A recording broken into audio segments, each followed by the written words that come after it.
Welcome into a Thursday edition of Gold and Blue Now. I'm Chip Fontanazza.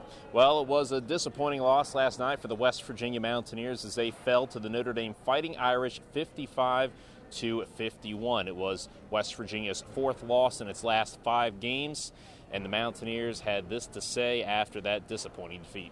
It was a real bad team loss because I felt like we had the game going the way we wanted to, and I felt we had it under control until that point when we threw a turnover.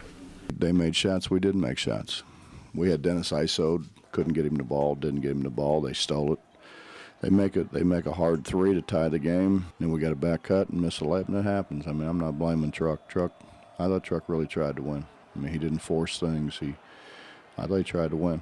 Now moving off the basketball court and into the courtroom, West Virginia and the Big East Conference are reportedly close to a settlement in their lawsuit. Brett McMurphy from CBSSports.com reported on Wednesday that the price for West Virginia to leave the Big East Conference and head into the Big 12 Conference next season would be $20 million. Now, there are a few media outlets in West Virginia reporting that that price is $11 million, but we'll keep you updated at WVMetroNews.com. Also on Wednesday, Big East Commissioner John Marinado spoke about Memphis heading into the Big East Conference, and on his teleconference was asked about this pending lawsuit, and he didn't have much to say.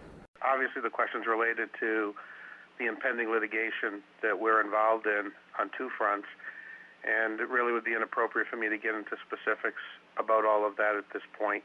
So I'm going to not talk about that specifically.